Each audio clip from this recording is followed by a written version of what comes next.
বন্ধুরা, কেমন আছেন? ভালো।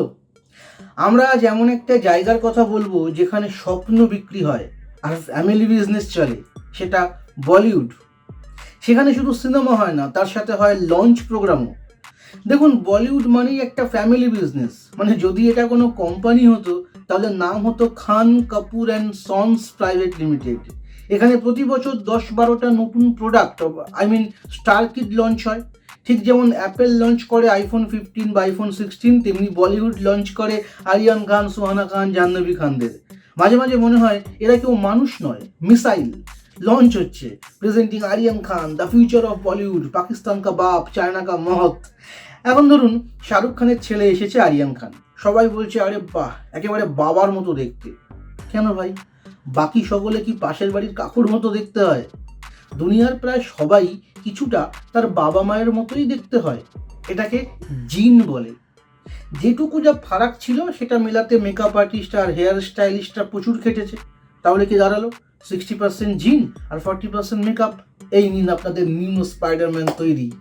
অবশ্য আরিয়ান খান নিজেও খুব সুন্দরভাবে বাবার স্টাইল, বাবার ম্যানারিজম সব অ্যাডাপ্ট করেছে। হাঁটছে বাবার মতো, কথা বলছে বাবার মতো, এমনকি ঘাড় বাঁকানোও বাবার মতো। শুধু পার্থক্য একটাই, বাবা করতো পরিশ্রম আর ছেলে কি করছে? Copy paste. এবার আসল মজার কথা বলি। আরিয়ান খান এখন নেটফ্লিক্সে সিরিজ বানাচ্ছে। প্রযোজককে মা গৌরী খান, প্রমোশন করছে কে? বাবা শাহরুখ খান। মনে হচ্ছে এটা সিরিজ নয়, একটা পারিবারিক হোয়াটসঅ্যাপ গ্রুপ প্রজেক্ট চলছে। একটা সাধারণ ছেলে আমার আপনার মতো যদি বলে আমি ডিরেক্টর হতে চাই, তাহলে তার পরিবার কি বলবে? চুপ, আগে চাকরি খুঁজে বের কর।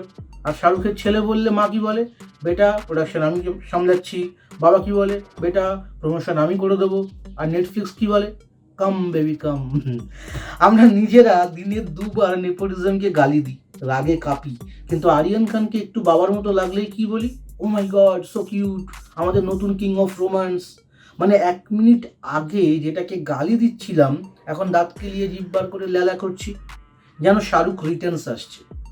বলিউডের একটা নিজস্ব ক্যালেন্ডার তৈরি করা উচিত। সেখানে লেখা থাকবে যে জানুয়ারিতে রিলিজ হবে এই স্টার কিড, ফেব্রুয়ারিতে রিলিজ হবে ওই স্টার কিড। আর আমরা দর্শকরা প্রতি মাসে একবার নেপোটিজমকে গালি দিয়ে তারপর 200 কোটি 500 কোটির গল্প জুড়ব। বাড়িতে ফাটা দেওয়াল, ছাদ থেকে জল পড়ে, সেই পানাগড়ের পঞ্চু অব্দি চায়ের দোকানে দাঁড়িয়ে বলছে জওয়ান 1000 কোটি, ধূমকেতু 10 কোটি। আরে ভাই, তুই এত খুশি কেন? তোকে তো 1 পয়সাও দিচ্ছে না। বেগানে কি শাদি মে আব্দুল্লাহ দিওয়ানা। Nepotism very bad. কোনোদিন কি সেটা সমূলে উৎপাদিত হবে? পয়সার জোরে বা বাবা মায়ের নামের জোরে সুযোগ না পেয়ে বলিউডে কি প্রতিভার জোরে জায়গা পাওয়া যাবে? 2-4টে কার্তিক আরিয়ান বা কপিল শর্মারা হয়তো সুযোগ পাচ্ছে ঠিকই, কিন্তু এরা তো ব্যতিক্রম।